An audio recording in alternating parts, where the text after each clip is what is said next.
கிறிஸ்துவில் அன்பு உள்ளங்களே, பொது காலத்தின் 25ஆம் ஞாயிறு திருப்பலியில் இணைந்திருக்கும் உங்கள் அனைவருக்கும் இயேசுவின் நாமத்தில் நல்வாழ்த்துக்கள். இன்று பணிவும் பணிவாழ்வும் கொண்ட சீடத்துவம் கிறிஸ்துவுக்குள் எம்மை முதன்மையாளர் ஆக்கும் என்னும் கருத்தில் சிந்திக்க அழைக்கப்படுகின்றோம். யார் பெரியவன் என்பது மனிதர்கள் மத்தியில் பெரும் பாதிப்பையும் தீமைகளையும் உருவாக்க காரணமாய் அமைகின்றது. பொறாமையை வளர்க்கின்றது, ஆளுமையை சீரழிக்கின்றது. இத்தகைய மனநிலையை சீடர்கள் மத்தியில் இருப்பதை கண்ட இயேசு பணிவும் குழந்தை உள்ளமும் பணி வாழ்வும் எம்மை முதன்மையாளர்களாக மாற்றும் என்பதை தெளிவுபடுத்துகின்றார்.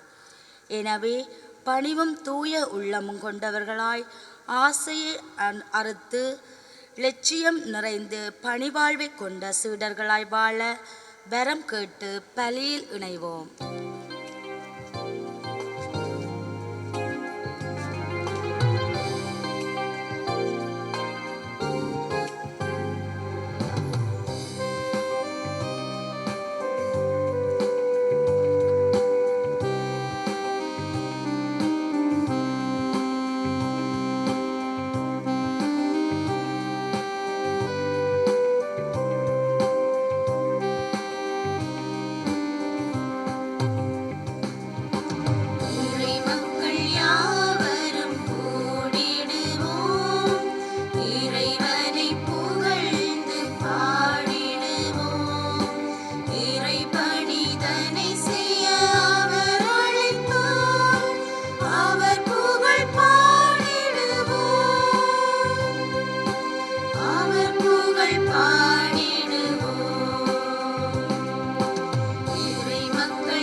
தந்தை மகன் தூயாவியாரின் பேராலே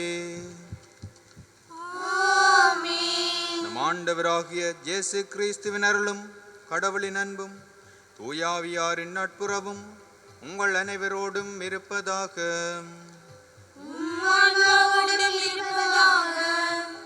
இயேசுவிலே பிரியமான அன்பு சகோதர சகோதரிகளே, இந்த காலை வேளையிலே இந்த ஹோலி மேரி தொலைக்காட்சியினூடாக உமது மனங்களை இணைத்து இந்த கல்வாரி பலியிலே கலந்து கொண்டிருக்கின்றோம். இன்றைய நாளிலே நாங்கள் பொது காலத்தின் 25வது வாரத்துக்குள்ளே நுழைகின்றோம். இன்றைய நாள் வாசகங்கள் எமக்கு எதனை சொல்லித் தருகிறது என்றால், நாங்கள் முதன்மையாக இருக்க விரும்பினால் கடவுளது பார்வையிலே பணியாளராக இருக்க வேண்டும் என்பதை, நாமும் எமது வாழ்விலே கடவுளுடைய வார்த்தைகளை பின்பற்றி சிறந்த பணியாளர்களாக இருந்து இறைவனுடைய பார்வையிலே முதன்மையானவராக மாற இறைவனிடம் வரங்கேட்போம். அத்தோடு எங்களையும் எங்கள் குடும்பங்களையும் எமது நாட்டையும் இறைவனுடைய பாதத்தில் ஒப்புக் கொடுத்து மன்றாடுவோம். எம்மை துரத்தி கொண்டிருக்கின்ற இந்த கொள்ளை நோய்கள் எல்லாம் எம்மை விட்டு விலக வேண்டும், நாம் அமைதியானதொரு வாழ்வை சுவாசிக்க வேண்டும் என்று சொல்லி இந்த திருப்பலியின் ஊடாக மன்றாடுவோம். சகோதர சகோதரிகளே, தூய மறை நிகழ்வுகளை கொண்டாட நாம் தகுதி பெறும் பொருட்டு நம் பாவங்களை ஏற்றுக்கொள்ளுவோம்.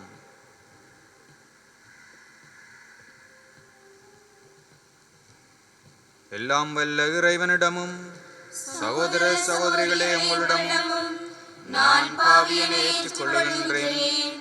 ஏனெனில் என் சிந்தனையாலும் சொல்லாலும் செயலாலும் கடமையில் தவறியதாலும் பாவங்கள் பல செய்தேன். என் பாவமே என் பாவமே என் பெரும் பாவமே. ஆகையால் எப்போதும் கன்னியான புனித மரியாவையும் வானதூதர் புனிதர் அனைவரையும் சகோதர சகோதரிகளே உங்களையும் நம் இறைவனாகிய ஆண்டவரிடம் எனக்காக வேண்டிக் கொள்ள மன்றாடுகின்றேன். எல்லாம் வல்ல இறைவன் நம் மீது இரக்கம் வைத்து நம் பாவங்களை மன்னித்து நம்மை நிலை வாழ்வுக்கு அழைத்து செல்வாராக.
நீ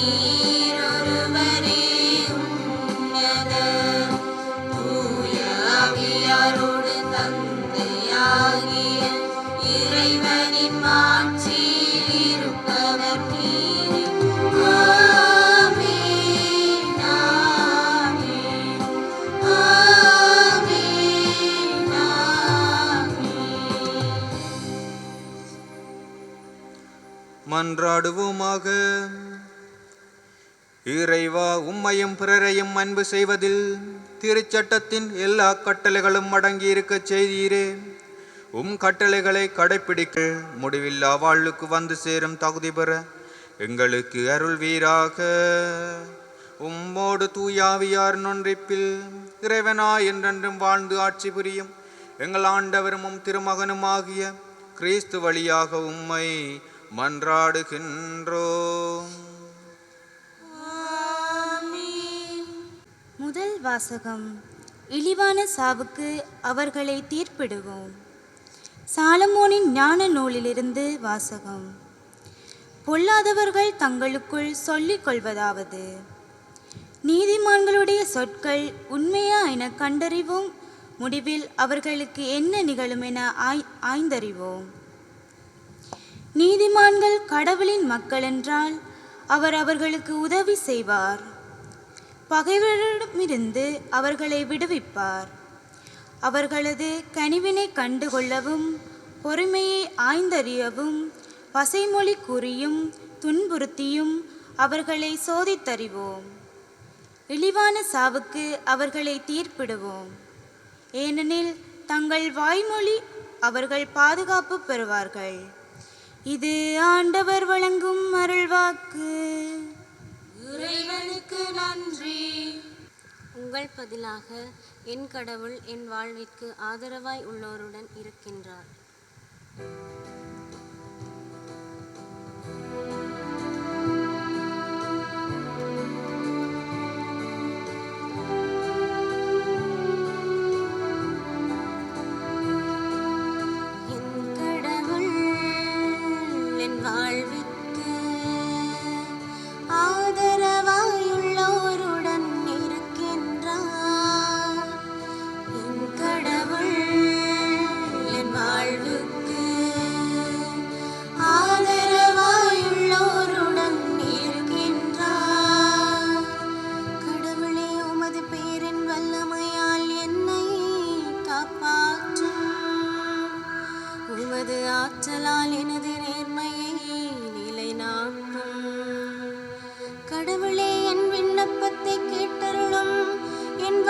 சொற்களுக்கு செவி கொடுத்தருளும்.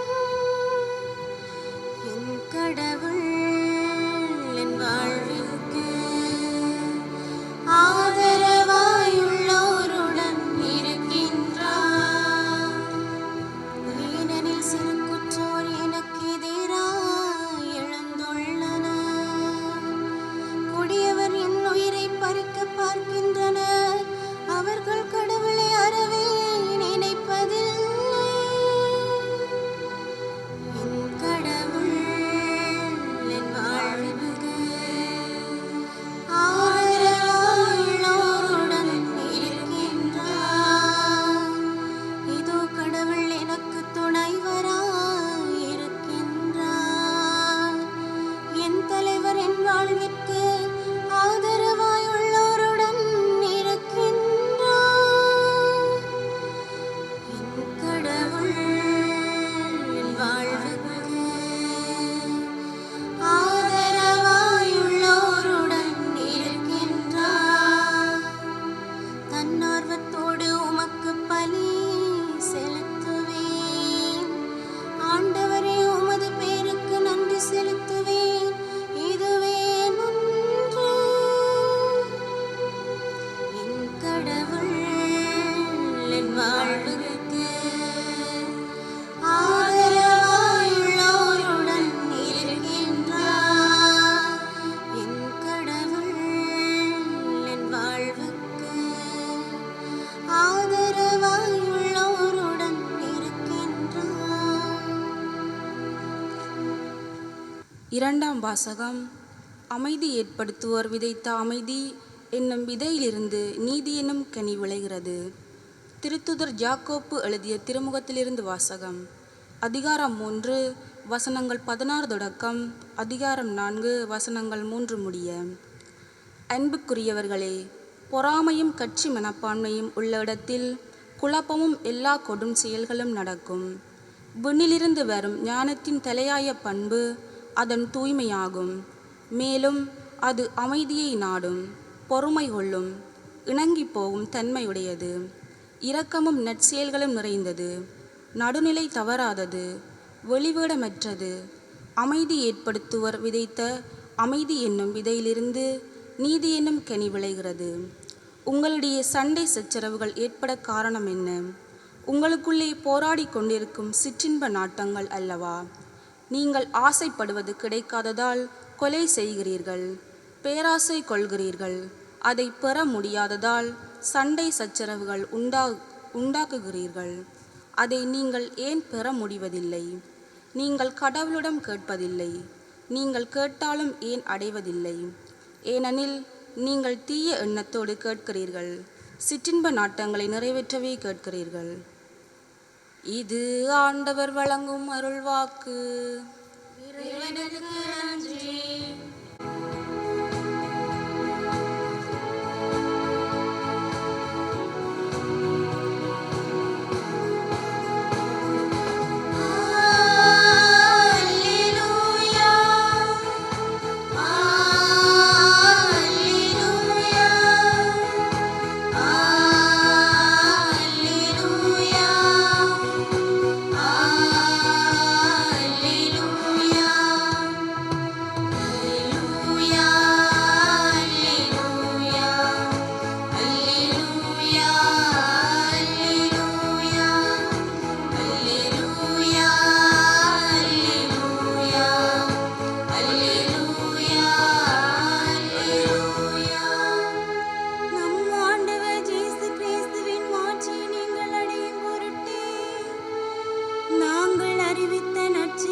ஆண்டவர் உங்களோடு இருப்பாராக.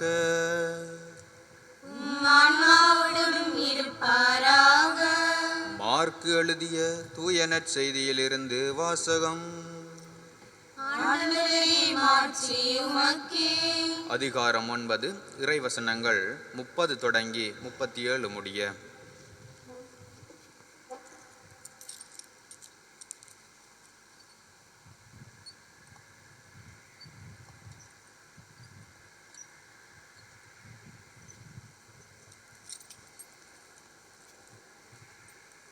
அக்காலத்தில் இயேசுவும் அவருடைய சீடர்களும் புறப்பட்டு கலிலேயா வழியாக சென்றார்கள். அது யாருக்கும் தெரியக்கூடாது என்று இயேசு விரும்பினார். ஏனெனில் மானிட மகன் மக்கள் கையில் ஒப்புவிக்கப்பட இருக்கிறார். அவர்கள் அவரை கொலை செய்வார்கள். கொல்லப்பட்டு 3 நாட்களுக்கு பின் அவர் உயிர்த்தெழுவார் என்று அவர் தம் சீடர்களுக்கு கற்பித்து கொண்டிருந்தார். அவர் சொன்னது அவர்களுக்கு விளங்கவில்லை. அவரிடம் விளக்கம் கேட்கவும் அவர்கள் அஞ்சினார்கள். அவர்கள் கப்பர்நாகுமுக்கு வந்தார்கள். அவர்கள் வீட்டில் இருந்த பொழுது இயேசு, வழியில் நீங்கள் எதை பற்றி வாதாடி கொண்டிருந்தீர்கள் என்று அவர்களிடம் கேட்டார். அவர்கள் பேசாதிருந்தார்கள். ஏனெனில் தங்களுள் பெரியவர் யார் என்பதை பற்றி வழியில் ஒருவரோடு ஒருவர் வாதாடி கொண்டு வந்தார்கள். அப்பொழுது அவர் அமர்ந்து 12 பேரையும் கூப்பிட்டு அவர்களிடம், ஒருவர் முதல்வராக இருக்க விரும்பினால் அவர் அனைவரிலும் கடைசியானவராகவும் அனைவருக்கும் தொண்டராகவும் இருக்கட்டும் என்றார். பிறகு அவர் ஒரு சிறு பிள்ளையை எடுத்து அவர்கள் நடுவே நிறுத்தி அதை அரவணைத்து கொண்டு, இத்தகைய சிறு பிள்ளைகளுள் ஒன்றை என் பேரால் ஏற்றுக்கொள்பவர் எவரும் என்னையே ஏற்றுக்கொள்கின்றார். என்னை ஏற்றுக்கொள்பவர் என்னை மட்டுமல்ல, என்னை அனுப்பியவரையே ஏற்றுக்கொள்கிறார் என்றார். இது கிறிஸ்து வழங்கும் நற்செய்தி.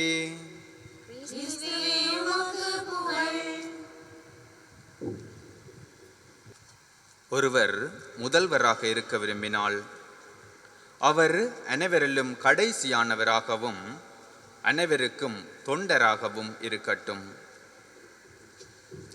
இறை இயேசுவிலே பிரியமான என் அன்பு உறவுகளே, நாங்கள் ஸ்டீஃபன் வில்லியம் ஹாக்கிங் என்கிற ஒரு விஞ்ஞானியை பற்றி கேள்விப்பட்டிருக்கின்றோம். உலகிலேயே மிக தலை சிறந்த விஞ்ஞானிகளிலே இவரும் ஒருவர். இவர் அண்மையிலே தான் இறந்து போனவர். இவருக்கு 20வது வயது நடக்கின்ற பொழுது ஒரு வகை நோயினாலே இவர் பாதிக்கப்படுகின்றார். சிறிது சிறிதாக இவரது உடல் பாகங்கள் அனைத்துமே செயல் இழக்க தொடங்குகின்றன. இறுதியிலே எழுந்து நடக்க முடியாத ஒருவராக அமர்ந்திருக்கின்றார். அப்பொழுது சில பத்திரிகையாளர்கள் இவரை சந்திக்கிறார்கள். அவர்கள் சந்தித்து அவரிடம் கேட்ட கேள்வி என்னவென்றால், கடவுள் இருக்கிறாரா? உமக்கு கடவுளிலே நம்பிக்கை இருக்கிறதா? அதற்கு அவர் கூறிய பதில் என்னவென்றால், கடவுள் இருக்கிறாரா இல்லையா என்பது முக்கியமல்ல, ஆனால் விஞ்ஞானம் என்கிற ஒன்றுக்கு கடவுள் தேவையில்லை. இறை இயேசுவிலே பிரியமானவர்களே, இந்த பிரபஞ்சங்களையெல்லாம் படைத்தவர் தான் கடவுள். அவர் விண்ணை படைத்தார், இந்த மண்ணை படைத்தார், கடலை படைத்தார், இங்கே இருக்கின்ற அனைத்து உயிர்களையும் படைத்தார். அனைத்துக்கும் மேலாக இந்த மனித குலத்தை தன்னுடைய பாவனையாகவும் சாயலாகவும் படைத்தார் என்று பார்க்கின்றோம். அவர் எவ்வாறு படைத்தார் என்றால், உண்டாகுக என்கிற ஒரு வார்த்தையினாலே இவற்றையெல்லாம் படைத்தார். இவற்றையெல்லாம் படைத்த அந்த கடவுள் மனிதர்களாகிய எங்களுக்காக தாழ்நிலையோடு இறங்கி வருகிறார். ஆனால் மனிதர்களாகிய நாங்கள் எப்பொழுது உயர்ந்த இடத்துக்கு செல்லுகின்றோமோ நாங்கள் எங்களை மறந்தவர்களாக மாறிவிடுகின்றோம். எங்களது கண்கள் எல்லாம் மறைக்கப்பட்டு விடுகின்றன. எங்களுக்குள்ளே ஆணவம் வந்து விடுகிறது, கர்வம் வந்து விடுகிறது, தலைக்கணம் வந்து விடுகிறது. இதனாலே அடுத்தவரை அடக்கி ஆள வேண்டும் என்கிற அந்த சிந்தனைகள் எமக்குள்ளே உதித்து விடுகின்றது. நாங்கள் உயர்ந்த ஒரு இடத்துக்கு செல்லுகின்ற பொழுது இறை நம்பிக்கையை இழந்துவிட்டு தன்னம்பிக்கையை பிடித்தவர்களாக வாழ முயற்சி செய்கின்றோம். ஆனால் இந்த தன்னம்பிக்கைகள் எல்லாம் மனித பார்வையிலே தான், இறைவனுடைய பார்வையிலே அல்ல. நாங்கள் இந்த அதிகாரத்தையும் அகங்காரங்களையும் தலைக்கணங்களையும் எங்கே பார்க்கலாம் என்றால் எமது குடும்பங்களிலே பார்க்க முடியும். நான் தான் உயர்ந்தவன், நான் சொல்வதைத்தான் எனது மனைவி கேட்க வேண்டும், நான் சொல்வதைத்தான் எனது பிள்ளைகள் கேட்க வேண்டும், அல்லது நான் சொல்வதைத்தான் எனது பெற்றோர்கள் கேட்க வேண்டும். இது குடும்பத்திலே, எமது சமூகத்திலே பார்க்க முடியும். நான் படித்தவன், நான் உயர்ந்த அந்தஸ்திலே இருக்கின்றேன், ஆகவே நான் சொல்வதைத்தான் சமூகத்திலே இருக்கின்ற ஏனையவர்கள் கேட்க வேண்டும். எமது நாட்டிலே பார்க்க முடியும். நான் சிறந்ததொரு அரசியல் தலைவன், என்னை நம்பி ஏராளமானவர்கள் இருக்கிறார்கள், இது எங்களுடைய எண்ணம். நாங்கள் இந்த உலகை பார்க்கின்றோம். நாடுகளுக்கு நாடு போட்டி போட்டு கொண்டிருக்கின்றது. ஏனென்றால் யார் வல்லரசு நாடு அல்லது யார் இந்த உலகத்திலே முதன்மையான நாடாக இருக்கிறது என்பதற்காக போட்டி போட்டு கொண்டிருக்கின்றது. அண்மையிலே வடகொரியா என்று சொல்லப்படுகின்ற நாடு ஒரு அணுவாயுத சோதனையை நடத்தியது. எதற்காக என்று பார்த்தால், நான் தான் அனைத்து நாடுகளுக்குள்ளும் ஒரு வல்லரசு நாடாக இருக்கிறேன் என்பதை நிரூபிப்பதற்காக.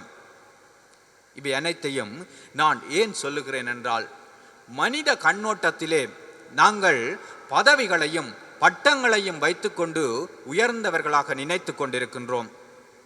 ஆனால் ஆண்டவருடைய பார்வையிலே பதவிகளும் பட்டங்களும் ஆணவங்களும் அகங்காரங்களும் தலைக்கணங்களும் தூசுகளாக போயிருக்கின்றன. ஆண்டவர் இன்றைய நற்செய்தி வாசகத்தினூடாக எங்களோடு பேசுகின்றார். யார் பெரியவர் என்பதை இந்த நற்செய்தி வாசகத்திலிருந்து எங்களுக்கு தெளிவுபடுத்துகின்றார். ஒருவர் முதன்மையானவராக இருக்க விரும்பினால் அவர் அனைவரிலும் கடைசியானவராக இருக்கட்டும், அனைவருக்கும் தொண்டராகவும் இருக்கட்டும். இன்றைய நற்செய்தி வாசகத்திலே பார்க்கின்றோம், சீடர்கள் தங்களுக்குள்ளே வாக்குவாதம் இடுகிறார்கள். என்னவென்றால், யார் பெரியவர் என்கிற வாக்குவாதம். இதனை அவதானித்த ஆண்டவர் இயேசு கிறிஸ்து ஒரு சிறு குழந்தையை எடுத்து அவர்கள் முன் நிறுத்தி அவர் சொல்லுகின்றார், என் பெயரால் யார் இந்த குழந்தையை ஏற்றுக்கொள்ளுகிறார்களோ அவர் என்னையும் ஏற்றுக்கொள்ளுகிறார், என்னை அனுப்பியவரையும் ஏற்றுக்கொள்ளுகிறார். ஏன் ஆண்டவர் இயேசு ஒரு குழந்தையை வைத்து இதனை விளக்க வேண்டும்? பாருங்கள், குழந்தை மனம் என்பது எதையுமே அறியாதது. அது ஒரு எதிர்பார்க்காத அன்பை அடுத்தவரிடம் காட்டும், பகிர்ந்து கொள்ளுகிற மனப்பான்மையோடு வாழும், எதையும் விட்டு கொடுக்கும், பொறாண்மைப்படாது, அகங்காரம் கொள்ளாது, கள்ளங்கபடமற்ற வாழ்க்கை வாழும். இதுதான் குழந்தை உள்ளம். இந்த உள்ளமுடைய ஒருவரை எவனொருவன் ஏற்றுக்கொள்ளுகிறானோ அவன்தான் என்னுடைய பார்வையிலே உயர்ந்தவன் என்பதை ஆண்டவர் இயேசு இன்றைய நாளிலே இந்த நற்செய்தி வாசகத்தினூடாக விளக்குகின்றார். ஆனால் பல வேளைகளிலே மனிதர்களாகிய எங்களது சிந்தனை ஆண்டவருடைய சிந்தனையைப் போல அல்ல. எங்களுடைய சிந்தனைகள் எல்லாம் பதவிகளையும் பட்டங்களையும் நோக்கியதாகவே இருக்கின்றது. நாங்கள் எங்கே எங்களை முதல்வராக காட்டிக்கொள்ள விரும்புகிறோமோ அங்கே எமது பதவிகளையும் பட்டங்களையும் முன்னிலைப்படுத்துபவர்களாக இருக்கின்றோம். பழைய ஏற்பாட்டை நாங்கள் புரட்டி பார்க்கின்றோம். அங்கே மனிதர்கள் பாபேல் கோபுரத்தை கட்டுகிறார்கள். வாருங்கள், செங்கல் எடுத்து சுட்டு நாங்கள் எமது பெயர் விளங்கும்படியாக வானை தொடுகின்ற அளவுக்கு ஒரு கோபுரம் கட்டுவோம் என்று சொல்லி மனிதர்கள் கோபுரம் கட்டுகிறார்கள். இதனை பார்ப்பதற்காக கடவுள் இறங்கி வருகிறார். கடவுள் பார்க்கிறார், மனிதர்கள் அங்கே தம்மை முன்னிலைப்படுத்துகிறார்கள், தமது புகழ்ச்சியை முன்னிலைப்படுத்துகிறார்கள். இதனாலே தான் அவர்கள் தமது பெயர் விளங்கும்படியாக இந்த கோபுரம் அமைய வேண்டும் என்று சொல்லி மும்முரமாக முயற்சி செய்கிறார்கள் என்று அவர்களை குழப்பி விடுகின்றார். எவ்வாறு குழப்பி விடுகின்றார் என்றால், மொழி குழப்பத்தை ஏற்படுத்துகின்றார். ஒருவரோடு ஒருவர் பேசுவது விளங்காத படிக்கு கடவுள் இந்த குழப்பத்தை ஏற்படுத்தி விடுகின்றார். அங்கே அவர்கள் எடுத்த அந்த முயற்சி தோல்வி அடைகின்றது. அது சின்ன பின்னமாக கடவுளாலே உடைத்தெறியப்படுகிறது. ஏனென்றால் கடவுள் ஏற்கனவே அறிந்து கொண்டார் இந்த மனிதர்களுக்கிடையே அகங்காரம் ஆணவம் வரப்போகிறது என்று. இயேசுவிலே பிரியமானவர்களே, அகங்காரங்களும் ஆணவங்களும் எமக்குள்ளே வருகின்ற பொழுது நாங்கள் எமது வாழ்வை தொலைக்கின்றவர்களாக மாறிவிடுகின்றோம். கடவுளாலே அடித்து நொறுக்கப்படுபவர்களாக இருக்கின்றோம். நாங்கள் ரோமை சாம்ராஜ்யத்தை பற்றி கேள்விப்பட்டிருக்கின்றோம். உலகத்திலேயே மிக உயர்ந்த ஒரு சாம்ராஜ்யமாகவும் வலிமை வாய்ந்த இராணுவத்தினரை கொண்ட அரசாகவும் இது இருந்தது. கிட்டத்தட்ட 50ஆம் ஆண்டளவிலே இந்த கத்தோலிக் கிறிஸ்தவ மதம் வளர தொடங்கிய பொழுது அங்கே இருந்த அரசன் நீரோ என்பவன் இந்த மதத்தை வளர விடக்கூடாது, கூண்டோடு ஒழிக்க வேண்டும் என்று கங்கணம் கட்டுகின்றான். அவன் தனக்குள்ளே ஒரு சபதம் எடுக்கின்றான், நான் இந்த மண்ணுலகை விட்டு இறக்கும் முன்னர் இந்த மதத்தை இல்லாது ஒழிப்பேன் என்று. அவன் பல முயற்சிகளை எடுக்கின்றான். ஏராளமான கிறிஸ்தவர்களை மிருகங்களுக்கு இரையாக்கினான். ஏராளமான கிறிஸ்தவர்களை வெட்டி கொலை செய்தான். ஏராளமான கிறிஸ்தவர்களை சிலுவையில் அறைந்து கொலை செய்தான். நெருப்பினாலே எரித்து கொலை செய்தான். இறுதியிலே இவன் ஒரு போரிலே இவனது இதயம் துளைக்கும்படியாக ஒரு அம்பு பாய்கிறது. இவன் கீழே விழுகின்றான். உடனடியாக இதனை கேள்விப்பட்ட மந்திரிகளும் ஏனையவர்களும் அவனிடம் ஓடி வருகிறார்கள். அப்பொழுது அவன் மந்திரியை பார்த்து கேட்ட கேள்வி, நான் ஒரு சபதம் எடுத்தேனே, இந்த உலகிலிருந்து இறக்கும் முன்னர் இந்த கிறிஸ்தவ மதத்தை ஒழிப்பதாக நான் சபதம் எடுத்தேனே, அது என்ன ஆயிற்று? அப்பொழுது மந்திரி அரசனை பார்த்து சொல்லுவார், நீர் பதவி ஏற்ற பொழுது இருந்ததை விட இப்பொழுது கிறிஸ்தவர்கள் 2 மடங்கு அதிகரித்து விட்டார்கள். 2 மடங்கு அதிகரித்து விட்டார்கள். அப்பொழுது அவன் தன் இதயத்திலே இருந்த அந்த அம்பை பிடுங்கி எடுக்கின்றான். இரத்தம் பாய்கிறது.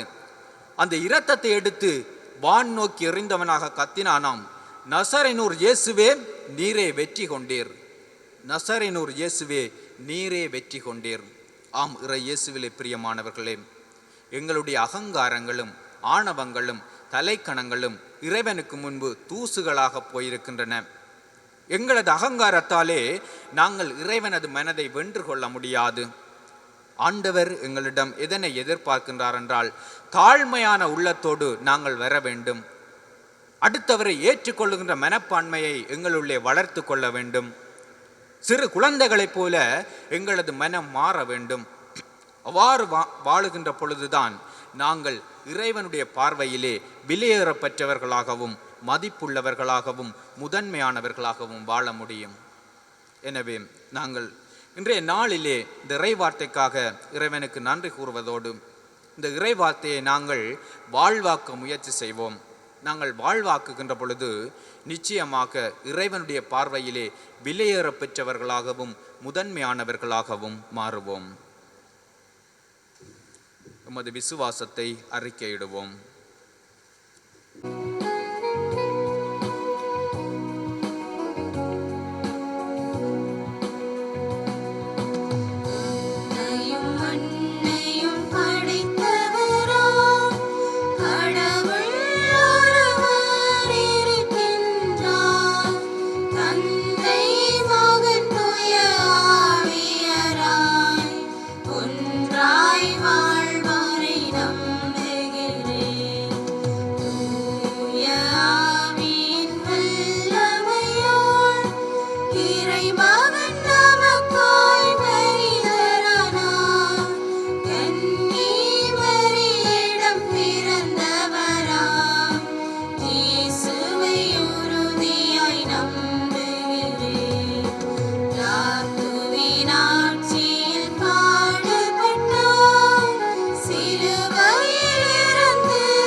திருமுழுக்கினாலே இறைவனுடைய பிள்ளைகளாக பெற்ற நாங்கள் அப்பா தந்தை என்று கூப்பிடக்கூடிய அந்த உரிமையை பெற்றிருக்கின்றோம்.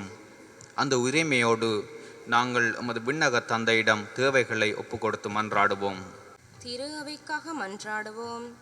பணிவாழ்வை தம் பழிவாழ்வாக கொண்டு இறைவனின் பணியாளர்களாக வாழ தேர்ந்து கொள்ளப்பட்ட திருத்தந்தை, ஆயர்கள், குருக்கள், துறவியர் அனைவரையும் நிறைவாய் காத்து வழிநடத்திட வேண்டுமென்று இறைவா உம்மை மன்றாடுகின்றோம். தலைவர்களுக்காக மன்றாடுவோம். மக்களுக்கு பணியாற்றுவேன் என தேர்ந்தெடுக்கப்பட்ட ஒவ்வொரு தலைவர்களும் அறிவு, திறமை, அனுபவம், பதவி, பணம், படிப்பு ஆகியவைகளை விட அன்பு, பணிவு, தாழ்ச்சி, பிறர் நலம், பணிவாழ்வு முக்கியம் என்பதை உணர்ந்தவர்களாக அர்ப்பணிப்பும் சேவையுள்ளமும் கொண்ட நல்ல தலைவர்களை தந்துருள வேண்டுமென்று இறைவா உம்மை மன்றாடுகின்றோம். வார்த்தையை வாழ்வாக்க மன்றாடுவோம். பதவி, பணம், பகட்டு வாழ்வுக்காக எம்மிடையே போட்டி, பொறாமை, சண்டை, சச்சரவுகளை வளர்த்து கொள்வதை விடுத்து அமைதி, நீதி, பொறுமை, தூய உள்ளம் கொண்டவர்களாக இறை வேண்டலில் நிலைத்திருந்து நிறைவான வாழ்வை கண்டடைய அருள் புரிய வேண்டுமென்று இறைவா உம்மை மன்றாடுகின்றோம். விடுதலை வாழ்விற்காக மன்றாடுவோம். கொடிய நோயின் தாக்கத்தால் இயல்பு வாழ்வு பாதிக்கப்பட்டு பொருளாதார பின்னடைவு, வாழ்க்கை சிக்கல் போன்ற பல்வேறு துன்பங்களுக்குள் சிக்குண்டுள்ள எமக்கு நோயிலிருந்து விடுதலையும் சுதந்திர வாழ்வும் பாதுகாப்பும் தந்து எம்மை நல்வழி நடத்திட வேண்டுமென்று இறைவா உம்மை மன்றாடுகின்றோம். எமது தனிப்பட்ட தேவைகளுக்காக இறைவனை பார்த்து அமைதியாக மன்றாடுவோம். அருளும் இரக்கமும் நிறைந்த ஆண்டவரே, உம்முடைய பிள்ளைகளாகிய நாங்கள் நம்பிக்கையோடு முடம் எடுத்து கூறிய மன்றாட்டுக்களுக்கு தயவாய் செவி சாய்த்தரலும். இவற்றையெல்லாம் எங்கள் ஆண்டவராகிய கிறிஸ்து வழியாக உம்மை பார்த்து மன்றாடுகின்றோம்.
சகோதர சகோதரிகளே, என்னுடையதும் உங்களுடையதுமான பலி எல்லாம் வல்ல தந்தையாகிய இறைவனுக்கு ஏற்றதாகும்படி மன்றாடுங்கள்.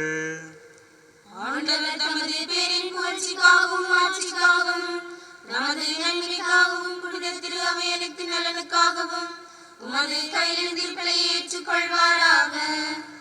ஆண்டவரே, உம்மக்களின் காணிக்கைகளை கனிவுடன் ஏற்றருளும் உம்மை வேண்டுகின்றோம். அதனால் நம்பிக்கையோடும் பக்தியோடும் அவர்கள் அவற்றை அறிக்கையிடுகிறார்களோ அவற்றை விண்ணக அருளடையாளங்களால் பெற்றுக்கொள்வார்களாக. எங்கள் ஆண்டவராகிய கிறிஸ்து வழியாக உம்மை மன்றாடுகின்றோம். ஆண்டவர் உங்களோடு இருப்பாராக.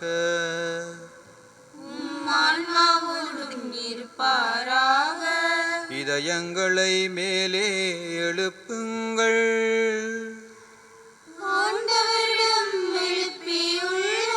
நம் இறைவனாகிய ஆண்டவருக்கு நன்றி கூறுவோம்.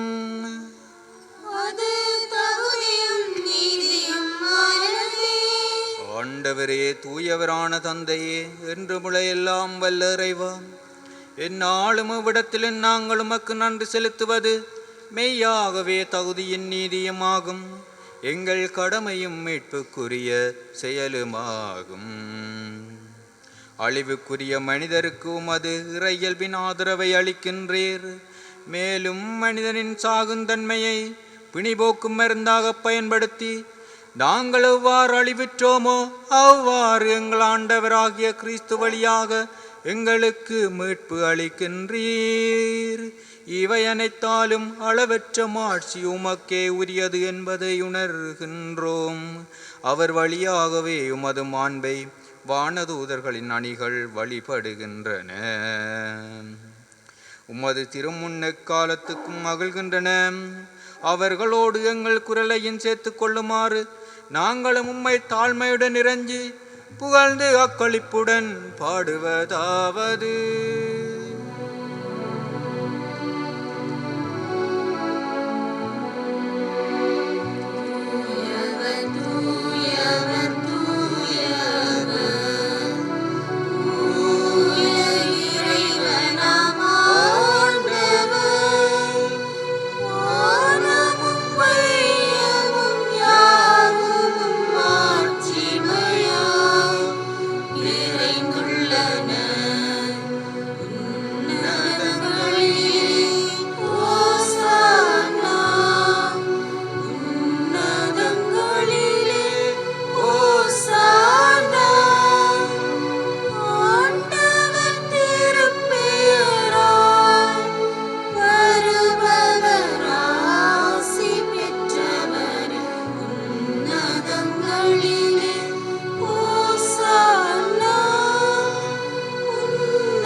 ஆண்டவரே, நீர்மையாகவே தூயவர், தூய்மை அனைத்துக்கும் ஊற்று.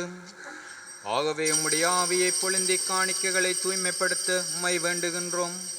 இவ்வாறு எங்கள் ஆண்டவர் இயேசு கிறிஸ்துவின் உடலும் இரத்தமுமாக எங்களுக்கு இவை மாறுவனவாக. அவர் பாடுபட உலங்கணிந்து தம்மை கையளித்த போது அப்பத்தை எடுத்து நன்றி செலுத்தி அதை பிட்டு தம் சீடர்களுக்கு அளித்து கூறியதாவது: அனைவரும் இதிலிருந்து பெற்று உண்ணுங்கள், ஏனெனில் இது உங்களுக்காக கையளிக்கப்படும் என் உடல்.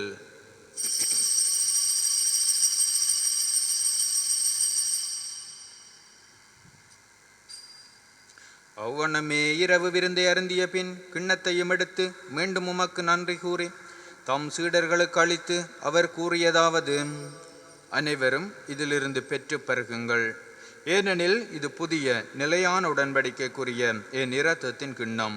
இது பாவ மன்னிப்புக்கென்று உங்களுக்காகவும் பலருக்காகவும் சிந்தப்படும்.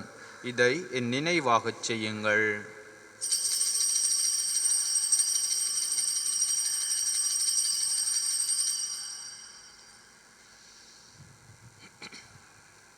நம்பிக்கையின் மறைபொருள். ஆண்டவரே, நீர் வருமளவும் உமது இரக்கத்தை அறிவிக்கின்றோம், உமது உயிர்ப்பினையும் எடுத்துரைக்கின்றோம். ஆகவே ஆண்டவரே, நாங்கள் கிறிஸ்துவின் இறப்பினையும் உயிர்ப்பினையும் நினைவு கூர்ந்து வாழ்வு தரும் அப்பத்தையும் மீட்பளிக்கும் கிண்ணத்தையும் உமக்கு ஒப்புக் கொடுக்கின்றோம். திருமுன் நின்று உமக்கூலியம் புரிய தகுந்தவர்களின் எங்களை ஏற்றுக்கொண்டீர். எனவே உமக்கு நன்றி செலுத்துகின்றோம்.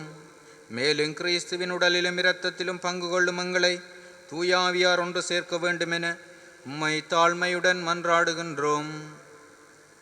ஆண்டவரே, உலகெங்கும் பரவியிருக்கும் உமது திரு அவையை நினைவு கூர்ந்தருளும்.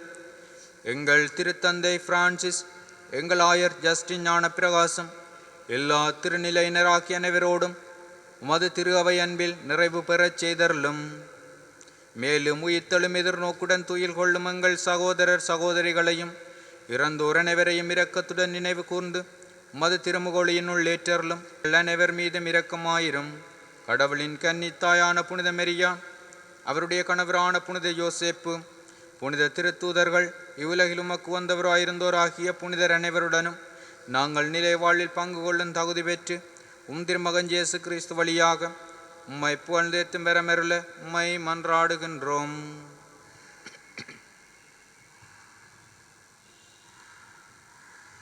இவர் வழியாக இவரோடு இவரில் எல்லாம் வல்ல இறைவனாகிய தந்தையே, தூயாவியாரின் ஒன்றிப்பில் எல்லா புகழும் மாட்சியும் வென்றென்று உமக்கு உரியதே.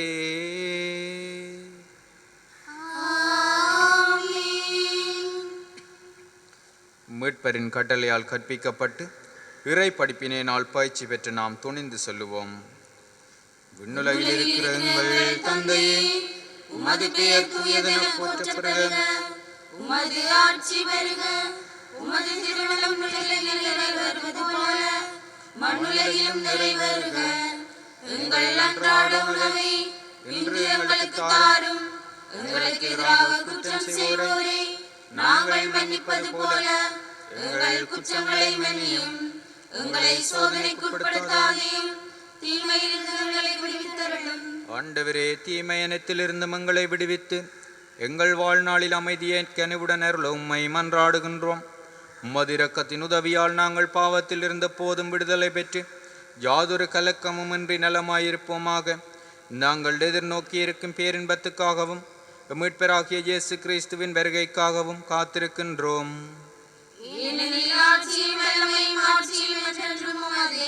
ஆண்டவரே இயேசு கிறிஸ்துவே, அமைதியை உங்களுக்கு விட்டு செல்கிறேன், என் அமைதியையே உங்களுக்கு அளிக்கிறேன் என்று திருத்தூதர்களுக்கு மொழிந்தீரேன். எங்கள் பாவங்களை பாராமல் உமது திரு அவையின் நம்பிக்கையை கண்ணோக்கி உமது திருவுளத்துக்கேற்ப அதற்கு அமைதியையும் ஒற்றுமையையும் அளித்தருவீராக. என்றென்றும் வாழ்ந்து ஆட்சி செய்கின்றவர் நீரே. ஆண்டவருடைய அமைதி உங்களோடு என்றும் இருப்பதாக. ஒருவருக்கொருவர் அமைதியை பகிர்ந்து கொள்ளுவோம்.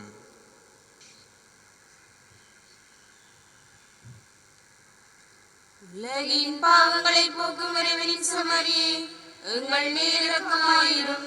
உலகின் பாவங்களை போக்கும் இறைவனின் செம்மறியே, எங்கள் மேல் இரக்கமாயிரும்.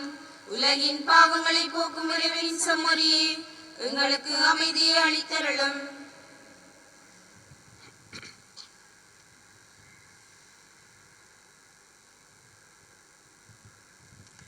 இதோ இறைவனின் செம்மறி, இதோ உலகின் பாவங்களை போக்குபவர். செம்மறியின் திருவிருந்து களைக்க பெற்றோர் பேறு பெற்றோர். ஆண்டவரே, நீர் என்னிடத்தில் எழுந்தருளலாம் தகுதியற்றவள்.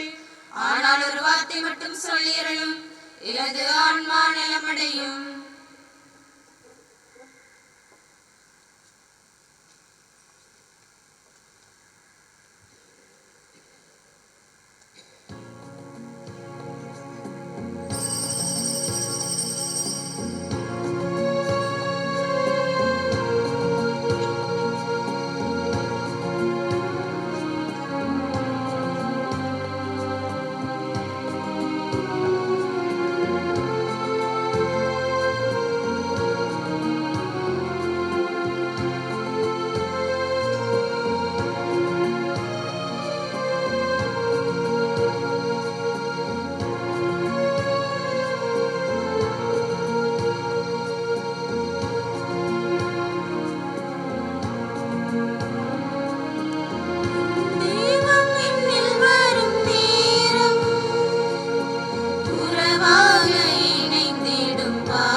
தவித்து நின்றேன், உணவாக எனில் சேர்ந்து உறவாகினாய்.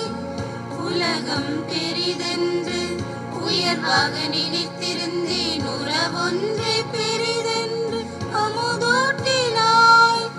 இன்மனம் உன்னில் சங்கமமாவதை உயர்வென நினைத்து விட்டேன். உயர்ந்த எண்ணமும் உரிமை குரலும் நண்பென உணர்ந்து விட்டேன். இன்மனம் உன்னில் சங்கமமாவதை உயர்வென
நன்றி கூறி மன்றாடுவோமாக.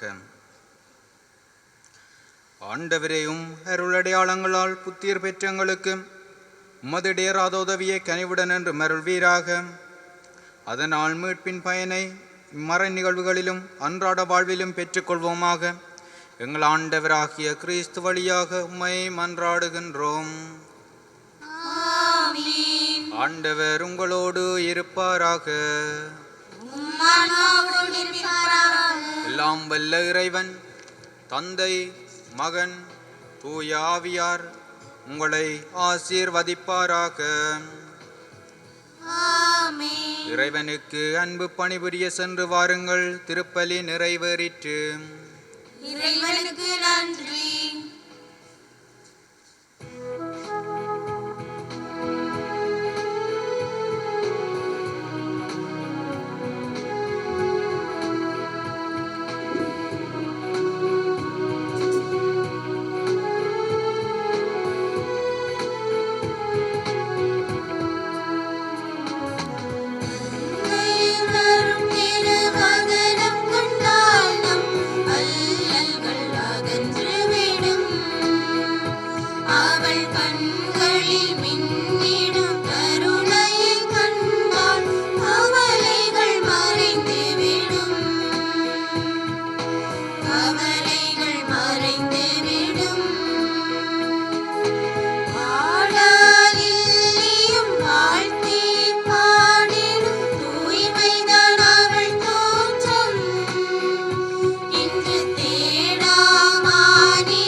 நித்திய